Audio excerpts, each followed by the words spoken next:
അമ്മേ, ഷോപ്പിംഗ് കഴിഞ്ഞ് പെട്ടെന്ന് തിരിച്ചു വരണം. എനിക്ക് ഓഫീസിൽ കുറച്ച് പണിയുള്ളതാ. നിന്നോട് എനിക്ക് കുറച്ച് കാര്യങ്ങൾ സംസാരിക്കാനുണ്ട്.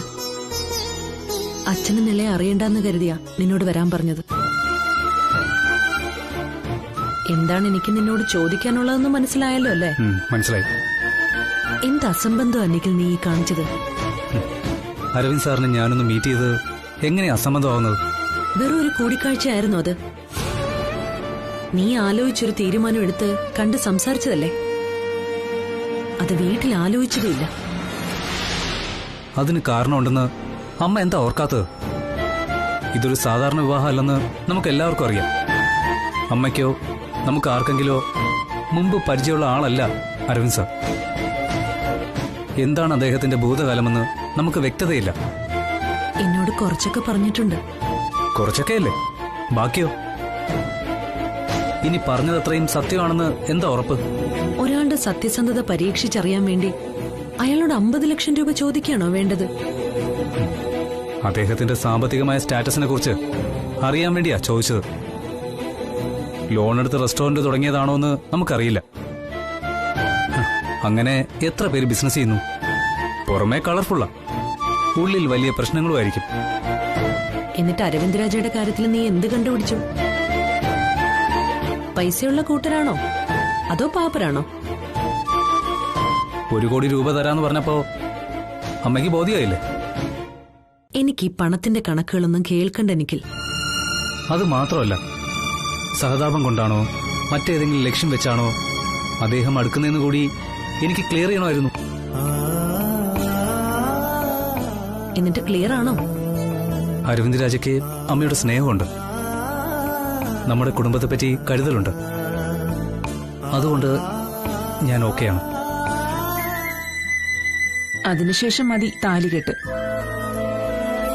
പുള്ളി പക്കാ ബിസിനസ്സുകാരനായതുകൊണ്ടാ ഞാനിത് പറയുന്നത്. അയാളങ്ങനെ ചതിക്കുന്ന ടീമല്ല. ആയിരുന്നെങ്കിൽ ഈ ക്യാഷിന്റെ വിഷയം ഇങ്ങനെയല്ല കൈകാര്യം ചെയ്യുക. നേരെ മുത്തശ്ശനെ കാണും, എന്നിട്ട് അമ്മയുടെ പ്രസൻസിൽ പറയും ഞാൻ മൂപ്പരെ പിടിച്ചു നിർത്തി 1 കോടി രൂപ ചോദിച്ചെന്നു. അതോടെ മുത്തശ്ശനിടയും 1 രൂപ പോലും വേണ്ടെന്ന് തീർത്ത് പറയും. എന്നിട്ട് വേണമെങ്കിൽ എന്നെ ഒഴിവാക്കിയിട്ട് കല്യാണവും നടത്തും. അങ്ങനെ സംഭവിക്കുമെന്ന് അരവിന്ദ് സാറിനും അറിയാം. ആ വഴിക്ക് പോവാതെ അദ്ദേഹം 1 കോടി രൂപ അമ്മയ്ക്ക് കൊടുക്കാമെന്ന് സമ്മതിക്കുകയാണ് ചെയ്തത്. എന്റെ കണക്ക് കൂട്ടലുകൾക്ക് അപ്പുറം ആ മനുഷ്യൻ. എന്നാലെന്താ, അയാൾ നിന്റെ അമ്മയെ സ്നേഹിക്കുന്നുണ്ട്. അതിലെ ഏറ്റവും വലിയ ആശ്വാസം. തീർച്ചയായും. നമ്മുടെ നെയ്മീൻ ഫെസ്റ്റ് നാളെയാ. പിന്നെ അതിന്റെ അറിയിപ്പൊന്നും കണ്ടില്ലല്ലോ, ആരും പറഞ്ഞു കേട്ടതുമില്ല. ഞാൻ വിചാരിച്ചു ഇനി വേണ്ടാന്ന് വെച്ചൊന്ന്. നാളെയാണ് പ്രോഗ്രാം. മീനാന്റിയാണ് ഗസ്റ്റ്. ഞാൻ വരണോ? അതെന്ത് ചോദ്യാണ്? വരണം, എനിക്ക് വാക്ക് തന്നതാ. ചിലരെയൊക്കെ കാണാനും മിണ്ടാനുള്ള ചാൻസ് കൂടിയാ. ഈ കുട്ടിയുടെ കാര്യം നാണിച്ചോ. ഈ നാണം നാളെ രാജ് കിച്ചണിലും കൂടി ഒന്ന് വിതരണേ. സോ നാളെ രാവിലെ 10:30 വീരാനി രാജ് കിച്ചണിൽ വരണം. കാർ അയക്കട്ടെ? വേണ്ട, ഞാൻ എത്തിക്കോളാം. താങ്ക് യു മെയിൻ സാർ. നെയ്മീൻ ഫെസ്റ്റ് ആണെന്ന് പറഞ്ഞിട്ട് ആളുകൾ ആരും വന്നില്ലേ? വേറെ ആരെയും കാണുന്നില്ലല്ലോ. മീരാന്റെ അകത്തേക്ക് ചെന്നോളൂ, അവിടെ എല്ലാം റെഡിയാ. ചെല്ലു മാഡം, ഞങ്ങള് വന്നേക്കാം.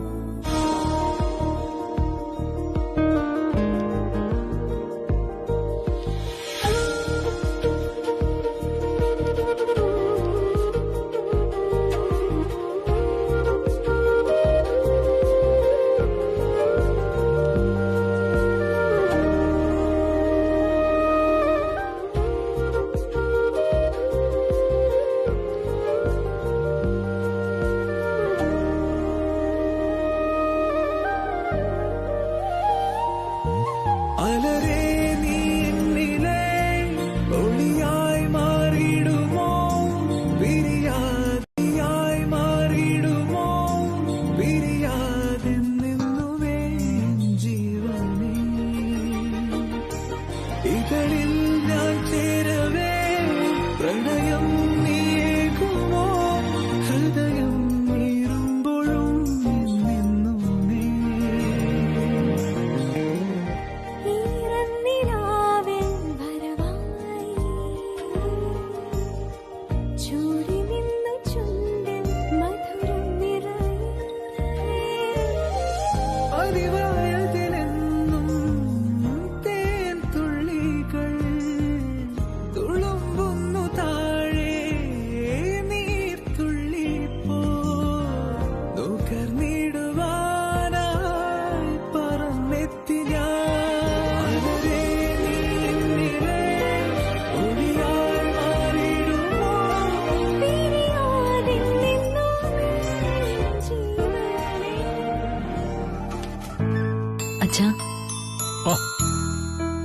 എങ്ങനുണ്ടായിരുന്നു നെയ്മീൻ ഫെസ്റ്റ്?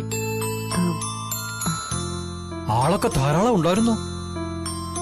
അവരാ പ്രോഗ്രാം മറ്റൊരു ദിവസത്തേക്ക് മാറ്റിവെച്ചു. ഓഹോ,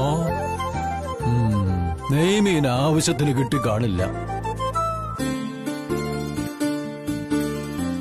രാവിലെ അമ്പലത്തിൽ കയറിയിട്ടാണോ മീര പോയത്? സമയം കിട്ടിയില്ല അച്ഛാ. സാരമില്ല, വൈകിട്ട് പോയാലും മതി. ഞാൻ പക്ഷേ രാവിലെ അമ്പലത്തിൽ പോയി. ഇതാ. ഇതെന്താ അച്ഛാ? നോക്ക്.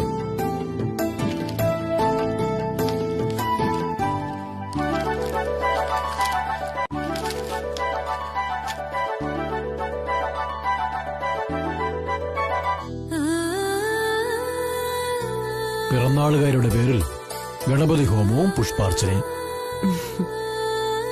കടുംപായസത്തിന്റെ പ്രസാദം കിട്ടാനുണ്ട്. വൈകിട്ട് വിശേഷാൽ പൂജയും പറഞ്ഞിട്ടുണ്ട്. കല്യാണമൊക്കെ വരികയല്ലേ. പിറന്നാളാണെന്നുള്ള കാര്യം മീര മറന്നുപോയല്ലേ?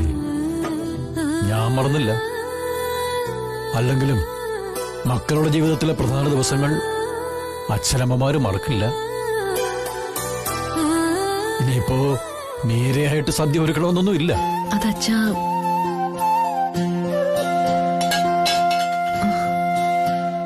അടുക്കളയിൽ എന്താ ശബ്ദം? പൂച്ച എങ്ങാനും കേറിയിട്ടുണ്ടെന്ന് തോന്നുന്നു.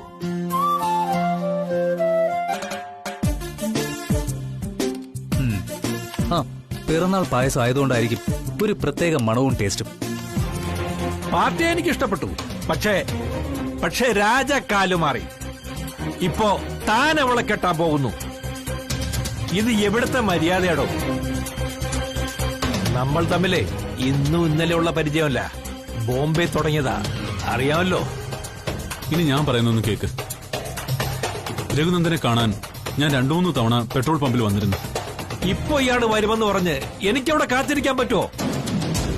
എനിക്ക് പല പരിപാടികളുണ്ടോ. പ്രപ്പോസലിന്റെ കാര്യം പറഞ്ഞതും ആളിനെ കാണാൻ വേണ്ടി പോയതും ഒക്കെ ശരിയാണ്.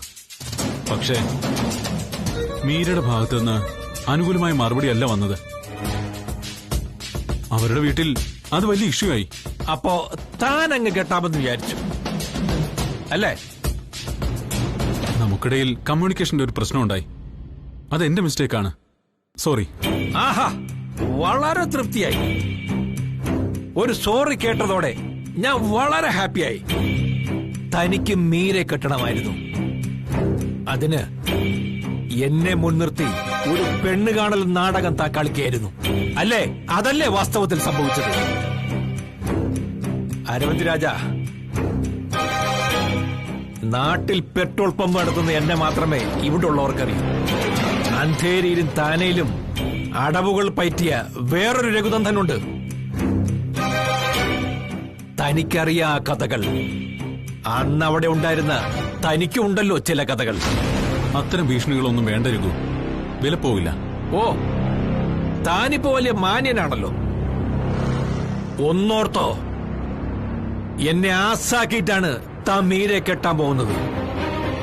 ആ കല്യാണം നടന്നാൽ നിങ്ങൾക്ക് സ്വസ്ഥമായി ജീവിക്കാമെന്ന്. ഇവിടുന്ന് ആരും എങ്ങും പോകുന്നില്ല.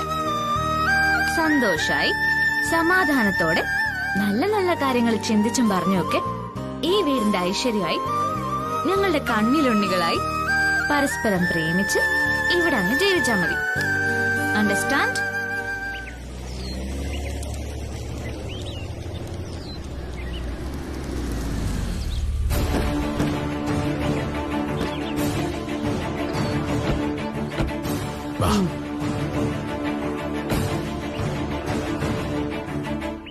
ബെല്ലെവിടെ? ബെല്ലടിക്കേ.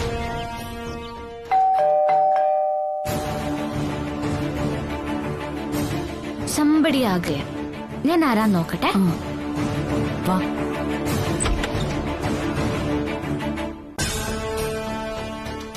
അരവിന്ദ് രാജയുടെ വീടല്ലേ?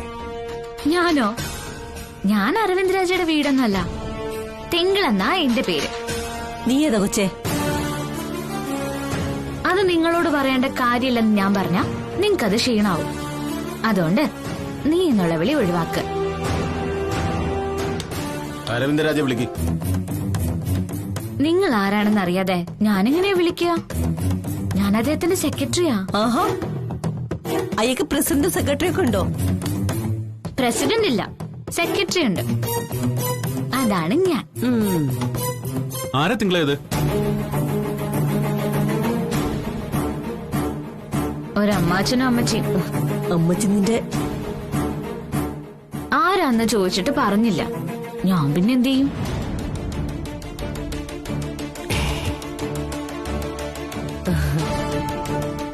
ആരാ?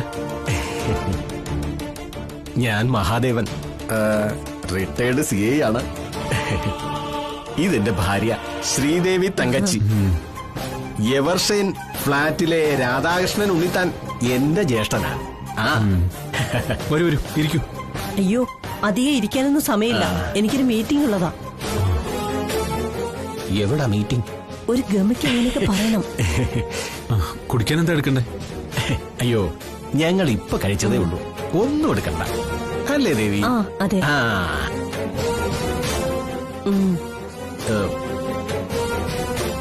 ഞാൻ അപ്പോഴേ പറഞ്ഞില്ലേ ദേവി, അരവിന്ദ് രാജ ഉന്നത കുലജാതനാണെന്ന്. പേര് കേൾക്കുമ്പോഴേ അറിയാം. രാജകുടുംബത്തിൽപ്പെട്ടതാണോ? അല്ല. പക്ഷെ കണ്ടാൽ അങ്ങനെ തോന്നും. ആ ഓ, മൊത്തത്തിലൊരു രാജകലയുണ്ട്. അതെ, രാജയുടെ അഭ്യുദയ അംശം എന്ന നിലയ്ക്കാണ് ഞങ്ങൾ ഇവിടെ വന്നത്. പറയാനുള്ളത് സീരിയസ് ആയിട്ട് കേൾക്കണം. ആ, ചേട്ടന് ഇന്നലെ രാത്രി ഒരു സ്വപ്ന ദർശനം ഉണ്ടായി. കുടുംബക്ഷേത്രത്തിലെ പരദേവത തുള്ളി ഉറഞ്ഞൊരു വരവായിരുന്നു. മഹാദേവാ എന്നൊരു വിളിയായിരുന്നു. ശ്ശോ, ആ, അടിയൻ എന്ന് ഞാൻ. ചതിക്കരുത് എന്ന് ദേവിയുടെ ഒരു അലർച്ച. മങ്കൊമ്പിൽ കുടുംബത്തിലുള്ളവർ ആരും ആർക്കും ചതി പറ്റുന്ന ഒന്നും ചെയ്യുന്നത് പരദേവതയ്ക്ക് സഹിക്കില്ല. ആ, എന്തെങ്കിലും ചതി സംഭവിച്ചോ അവിടെ? ഇല്ല, പക്ഷെ അത് സംഭവിക്കും. അതിനുള്ള തീയതി കുറിച്ചു കഴിഞ്ഞു. വിവാഹം മംഗളകർമ്മമാണ്, അതിൽ ചതി പാടില്ല എന്ന് ദേവി പ്രത്യേകം പറഞ്ഞു. മങ്കൊമ്പിൽ തറവാട്ടിൽ ഉടനെ നടക്കാൻ പോകുന്ന വിവാഹം ആരുടേതാ? മീരയുടെ. അതിലെന്താ ചതി? അപ്പോ അരവിന്ദ് രാജയ്ക്ക് ഒന്നും അറിയില്ല. നമ്മൾ ഊഹിച്ചത് ശരിയായില്ലേ ചേട്ടാ?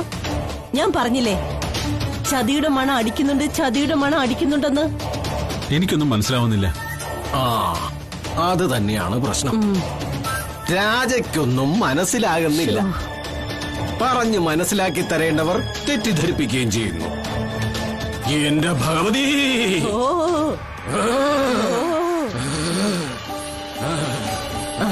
പിന്നെ ഞാൻ പറയാം.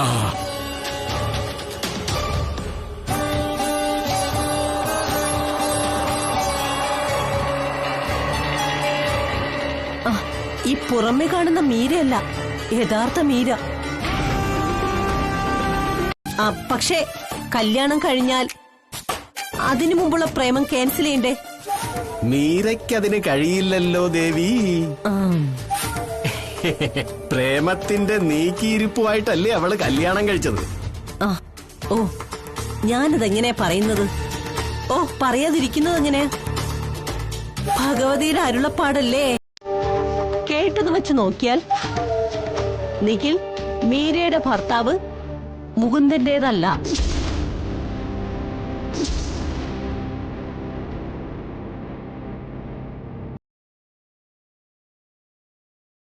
നരേന്ദ്രന്റെ കൊച്ച.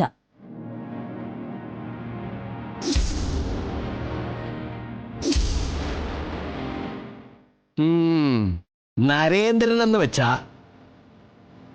മീരയുടെ മുൻ കാമുകൻ, മറച്ചിറക്കൻ. മീരയെ കൊതിച്ചു നടന്നവൻ.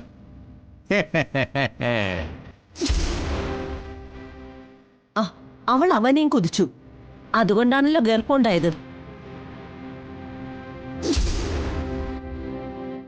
ഫോട്ടോഗ്രാഫറായ മുകുന്ദൻ മരിച്ചതല്ല, കൊന്നതാണെന്ന് കേൾവിയുണ്ട്.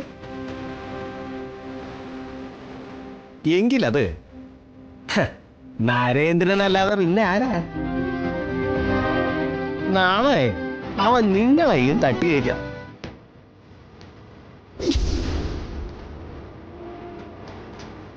ആ ജീവൻ വേണോ അതോ മീരെ വേണോന്ന് രാജയ്ക്ക് തീരുമാനിക്കാം. ജീവനോടെ ഇരുന്നെങ്കിലല്ലേ മീരെ പിന്നെ സ്നേഹിക്കാൻ പറ്റൂ.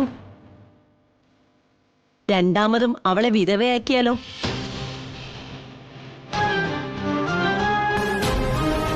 ഭഗവതി, മനസ്സിന്നൊരു ഭാരം ഒഴിഞ്ഞു. ഹോ, ചതിക്കരുത് എന്നിനി സ്വപ്നത്തിൽ വന്ന് പറയില്ലല്ലോ. പറയേണ്ട ആളിനോട് ഞങ്ങൾ വിവരങ്ങൾ വന്ന് പറഞ്ഞു. മീരയുടെ കാര്യം ഓർക്കുമ്പോ എന്റെ കണ്ണു നിറയും. പാവം, അവൾ എന്ത് പിഴച്ചു.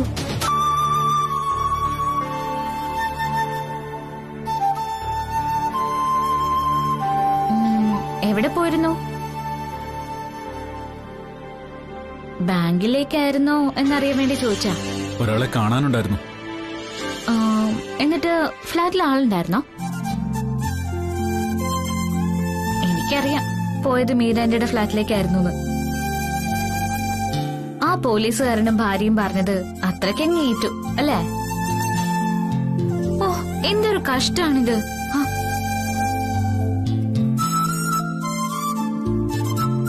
എന്തൊരു കഷ്ടായത്.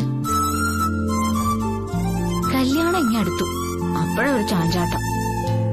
ഒരു ഇൻഫർമേഷൻ കിട്ടിയ അതിന്റെ യാഥാർത്ഥ്യം അറിയണ്ടേ?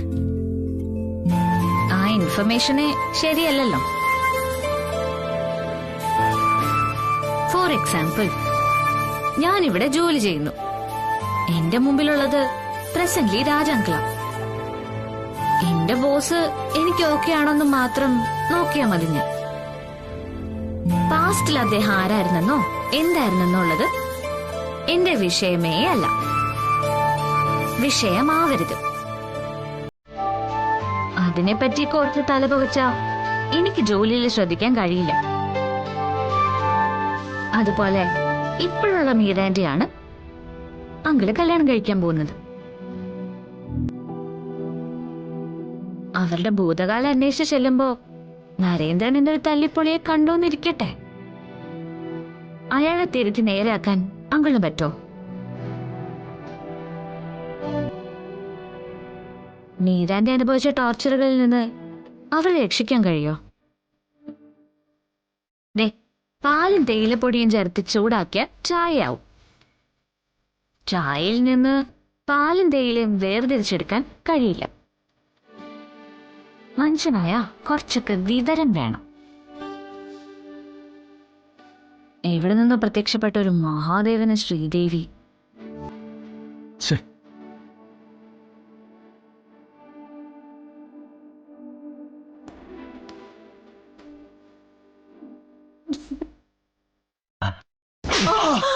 അയ്യോ ഇവിടം വരെയായി. അയ്യോ, അതെ, ഇതെന്തോന്നാ ഈ കാണിക്കുന്നേ? നടു റോഡിൽ വെച്ച് ഇതെന്താ ഗുണ്ടായിസോ? തല്ലുകൊള്ളിത്തരം കാണിച്ചാൽ തല്ലു കൊടുത്തിരിക്കും. അത് നടുറോഡിലായാലും എവിടെ വെച്ചായാലും. പഴം പുഴുങ്ങിയതുപോലെ നിൽക്കാതെ എന്തിനാ അടിച്ചെന്ന് ചോദിക്കും മനുഷ്യ. പെണ്ണും പിള്ളയും കൊണ്ട് നടന്ന് കല്യാണം മുടക്കുന്ന പരിപാടി നീ എന്നാടാ തുടങ്ങിയത്? കല്യാണം മുടക്കിയതോ? ആരുടെ കല്യാണം? വല്യേട്ടൻ ആരോ തെറ്റിദ്ധരിപ്പിച്ചിരിക്കുക. ഞങ്ങൾ അങ്ങനെ ചീപ്പടപാടിനൊന്നും പോവില്ല. നിന്റെ പേര് മഹാദേവനെന്നാണോ?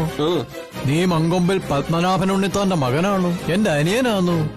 അതെ, ഇതുവരെ ചോദിച്ചതൊക്കെ ശരിയാ. ആണെങ്കിൽ അരവിന്ദരാജയുടെ വീട്ടിൽ നീ ഇവളെയും കൊണ്ട് പോയി എന്നുള്ളതും ശരിയാണ്. പക്ഷേ അവിടെ ചെന്ന് കാണിച്ചത് തെറ്റായിപ്പോയി. നിങ്ങൾക്കെന്താ രാജയുമായി മുൻപരിചയം? എന്തിനാ അയാളുടെ വീട്ടിൽ പോയി? മിസ്റ്റർ ഉണ്ണിത്താൻ ഒന്ന് വന്നേ.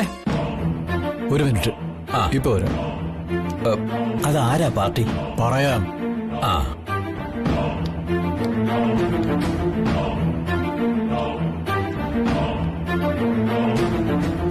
ഞാനിനി ചോദിക്കുന്നതിൽ അർത്ഥമില്ല. എന്നാലും എന്തായി കാര്യങ്ങൾ? കല്യാണത്തിന് ആളുകളെയൊക്കെ ക്ഷണിച്ചു തുടങ്ങിയോ? അങ്ങനെ വലിയ ചടങ്ങായിട്ടൊന്നും ഉദ്ദേശിക്കുന്നില്ല. അപ്പോ നടത്താൻ തന്നെ തീരുമാനിച്ചു? അത് കഴിഞ്ഞ ദിവസം വീട്ടിൽ വന്നപ്പോ പറഞ്ഞിരുന്നല്ലോ. ഞാൻ ഈ നാട്ടുകാരനാ. പെട്രോൾ പമ്പ് നടത്തുന്ന രഘുനന്ദൻ എന്ന് പറഞ്ഞാൽ ഒരുമാതിരിപ്പെട്ടവർക്കെല്ലാം എന്നെ അറിയാം. എന്നാൽ വരുത്തനായ അരവിന്ദ് രാജയെക്കുറിച്ച് ആർക്കെങ്കിലും എന്തെങ്കിലും അറിയാമോ? എനിക്കറിയാം, പണ്ടേ അറിയാം. മുംബൈ, പണ്ട് ബോംബെ ആയിരുന്നപ്പോ അവിടെ വെച്ചുള്ള പരിചയമാ. അരവിന്ദ് രാജയുടെ അന്നത്തെ കഥകൾ അറിഞ്ഞ നിങ്ങൾ ഞെട്ടും. കല്യാണം ആലോചിക്കില്ല എന്ന് മാത്രമല്ല, വീട്ടിൽ പോലും കേറ്റില്ല. തെളിച്ചു പറഞ്ഞ വീട്ടിൽ കയറ്റാൻ കൊള്ളാത്തവനാണ് ഈ അരവിന്ദ് രാജ. മുംബൈയിലേക്ക് പോകണമെന്നില്ല. ഇവിടെ അയാളുടെ ഹോട്ടലിൽ ജോലി ചെയ്യുന്നൊരു പെണ്ണുണ്ടായിരുന്നല്ലോ, മിലി. അവളിപ്പോ എവിടെ പോയി? ഗൾഫിൽ ജോലി കിട്ടിപ്പോയെന്നൊക്കെ ചുമ്മാ പറയുന്നതാ. ഈ മാന്യന്റെ ഉപദ്രവം സഹിക്കവയ്യാഞ്ഞിട്ട് കൊച്ചു ജോലി ഉപേക്ഷിച്ച് രക്ഷപ്പെട്ടതാ. കൃത്യമായി അറിയാതെ ഇത്തരം അപവാദങ്ങൾ പറയരുത് മിസ്റ്റർ രഘുനന്ദൻ. കൃത്യമായി അറിഞ്ഞിട്ട് തന്നെയാണ് ഞാൻ സംസാരിച്ചത്. കല്യാണം ഫിക്സ് ചെയ്ത സ്ഥിതിക്ക് നടക്കട്ടെ. നിങ്ങൾ എന്നോട് മാന്യത കാണിച്ചില്ലെങ്കിലും ഞാൻ എന്റെ മര്യാദയ്ക്ക് എനിക്കറിയാവുന്ന വിവരങ്ങൾ പറഞ്ഞു. ഒരു പാവ സ്ത്രീയുടെ ജീവിതത്തിന്റെ കാര്യമാണല്ലോ. ആ ഉണ്ണിത്താനെ, വണ്ടി ഓക്കെ. അപ്പോ കാര്യങ്ങൾ നടക്കട്ടെ. വാ വാ, വേഗം വാ. ഇനി നിൽക്കുന്നതിനിപ്പോ പോവാം, വാ. സന്ധ്യാസമയത്ത് വീട്ടിൽ നാമം ജപിക്കുന്ന ശബ്ദം മാത്രമേ കേൾക്കാൻ പാടുള്ളൂ എന്ന് പറയുന്ന ഒരാളായിരുന്നു മുത്തശ്ശൻ. എന്നിട്ട് ഇന്നെന്താണാവോ പറ്റിയത്? ഞാനൊന്ന് അയഞ്ഞപ്പോ ഈ വീട്ടിലെ അച്ചടക്കം നഷ്ടപ്പെട്ടു. ആർക്കും എന്തു ആകാവുന്നായി. അത് പറ്റില്ല. മീരാമ്മ എന്ത് അച്ചടക്ക ലംഘനമാണ് കാട്ടിയത്? ഈ വീട്ടിലെ പല കാര്യങ്ങൾക്കും വേണ്ടി അമ്മയാണല്ലോ മിക്കവാറും പുറത്തു പോകുന്നത്. ഇന്നും അത് തന്നെയല്ലേ ഉണ്ടായത്. സന്ധ്യയ്ക്ക് മുമ്പ് അമ്മ ഇങ്ങ് എത്തുകയും ചെയ്തു. മീരയുടെ വക്കാലത്തുമായി എന്നെ ചോദ്യം ചെയ്യുമെന്നാണോ നീ? കാര്യം പറയണ്ടേ മുത്തശ്ശ? പറയാനുള്ളത് ഞാൻ മീരയോട് പറഞ്ഞു കഴിഞ്ഞു. പക്ഷേ അത് കേട്ട മീരാമ്മയുടെ മാനസികാവസ്ഥ എന്തിനാണ് വഴക്ക് പറഞ്ഞതെന്ന് ആ പാവത്തിന് ഇനിയും വ്യക്തമായിട്ടില്ല. അതറിയാനുള്ള അവകാശം അമ്മയ്ക്കില്ലേ? ഒരു കാര്യത്തില് എനിക്ക് ഏതായാലും സംശയമില്ല. മുത്തശ്ശൻ മറ്റെന്തോ കാര്യം മനസ്സിൽ വെച്ചോണ്ടാണ് അമ്മയോട് ചൂടായത്. അതെന്താണെന്ന് അറിഞ്ഞാലല്ലേ എന്തെങ്കിലും ഒരു തെറ്റുപറ്റി പോയിട്ടുണ്ടെങ്കിൽ തിരുത്താൻ പറ്റൂ. എന്റെ മുന്നിൽ സൂപ്പറോടെ എഴുന്നേറ്റ് അപ്പുറത്തെങ്ങാനും പോ. ഞാൻ ജീവിച്ചിരിക്കുന്നിടത്തോളം കാലം ഇവിടെ ചില ചിട്ടകൾ പാലിച്ചിരിക്കണം. അച്ചടക്കം വേണം, മനസമാധാനം വേണം.